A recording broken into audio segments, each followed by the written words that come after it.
It's the Date Master, and yes, we're back again with another banger here on this MLK Day. We're going to talk about how and why men lose and have lost control of their women. If you notice over the years, we had a drastic culture shift in the West. I mean, you get on the internet from your TikTok to your Instagram, all women are for sale. The way they displayed their bodies, sexual quote unquote talents, skills, etc., orientation, the way they exploit themselves sexually. It was at one point in time where this would have been shamed and this would not be accepted as it is today. I mean, every platform has been sexualized, and this is all by design. This is not by happenstance. This is all intentional because when you lose control of the women, the powers that be control them on a puppet system. Let me tell you how that works. You look at all of just think about the systems that we have in place, from the child support, the family courts, the child support. Why do you think these systems are designed in the first place? Planned Parenthood is called planned, meaning it had to be planned and designed for it to work and for it to work efficiently. You look at the number of aborted babies across this land, they're in the tens of millions. So these systems and apparatuses that are in place are not in place just by happenstance. They were designed and planned and plotted. Men are now being targeted for their masculine frame, their masculine stance, and their opinions and ideologies as to how men should interact with women, as to how men should develop, as to what men should focus on. The Andrew Tates, Kevin Samuels, and so many more prior to and will come to fall after these men, because the elites cannot have any disruption in their agenda. So they will stage crimes and come up with ambiguous allegations. They will have assassinations which will come by ambiguous means, meaning that you cannot pinpoint them. And again, what you mean to tell me Kevin Samuels was just cut and dry? They knew the exact reason and for his death with no other looking into, no secondary investigation, right? But they were able to search for Natalie Holloway months, if not years, after she was found missing and came up deceased. Make that make sense. So men, you look at, let's go back to the civil rights. We had men and women in the black community hand in hand working with each other in unison. Soon as we integrated, you had welfare come in. Okay, well, they integrated. Well, we still need to get a little bit more separation because they're still marrying each other. So now you have the independent whole culture, which is pretty much an independent contractor. They contract themselves out to the highest bidder. Some women get paid in attention as currency. Some women get paid in money. Some get paid in both. You lose your culture, you will lose your women.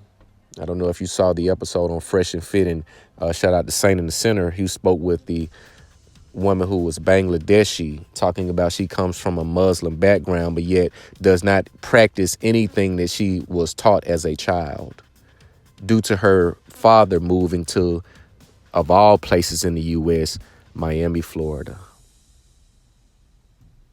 You see, how can you come up from a culture that is strong Islamic, strict family values, but yet everything she practices, she has a black boyfriend, in which Bangladesh, she stated her Bangladeshi parents spoke against, which you can see this.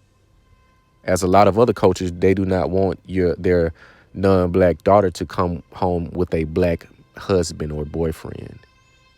She stated they put a grape case on him to break them up, and yet he still remained present.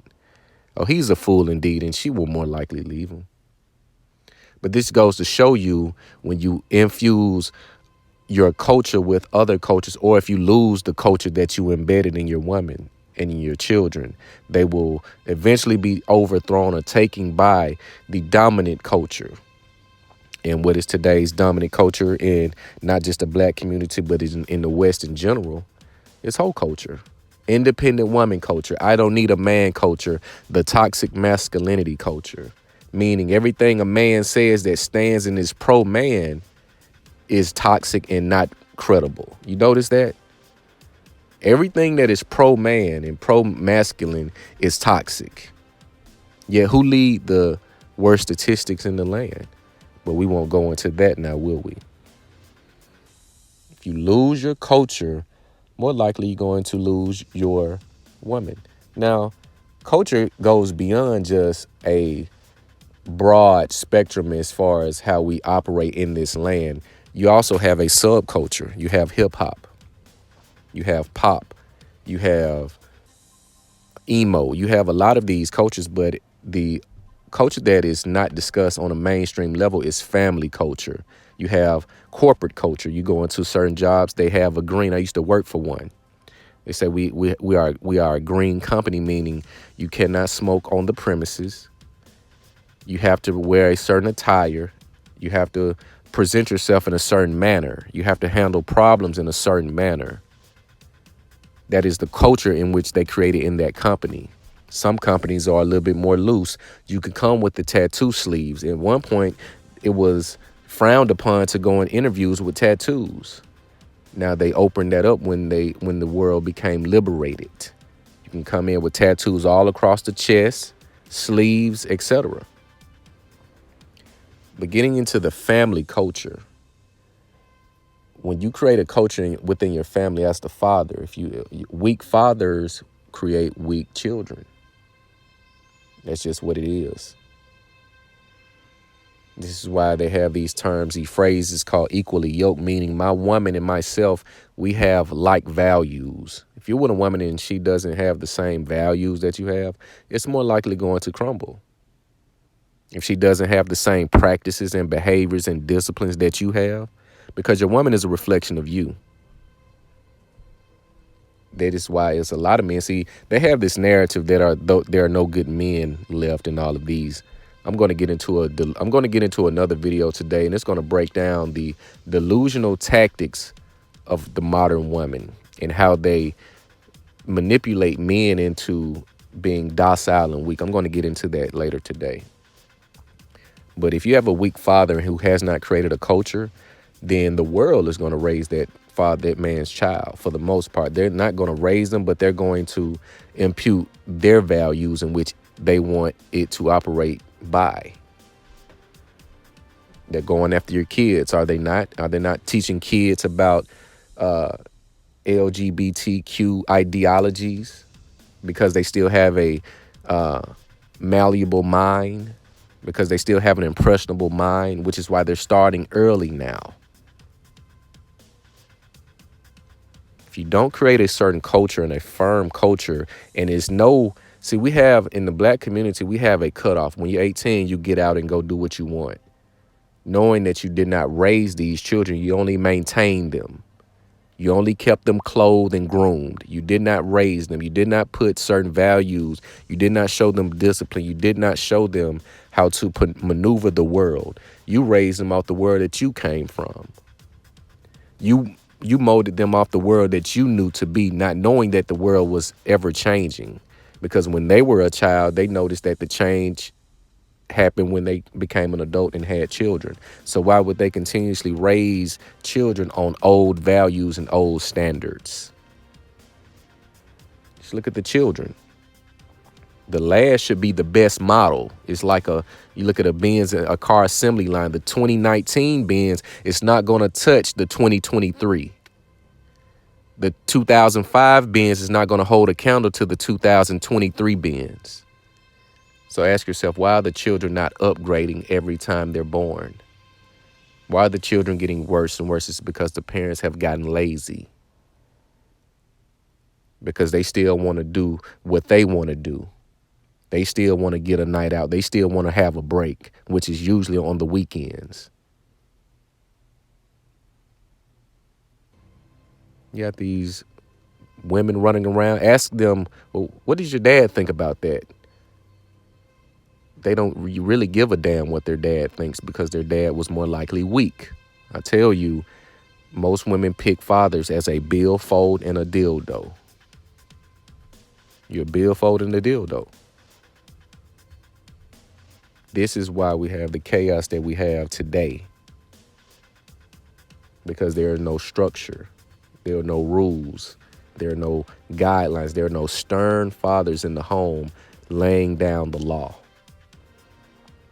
There are no stern fathers in the daughter's dating process. You see daily the women dying from BBLs or men that they meet online. If you have a daughter and she's meeting men online, you failed as a father. Just look at the number of women that have been executed and deleted by trying to get a BBL or by their toxic boyfriends and lovers. It's because the father was not in the vetting process. Because the mother more likely excommunicated him out of that. Because you were just a beta male provider anyway. You were not the one. You were just the billfold and the dildo. You're going to finance what I want, but you have no say-so. You lose control of your culture. You're going to lose control of the women. And I speak with guys daily. And this, again, I reiterate and I double down as to why I do not have exchanges with women via social media, because they will lie in order just to look correct. Again, I said this in my last video. If all of these women are correct, if everyone is correct and an expert on social media, why and how do the communities look the way they do in real life?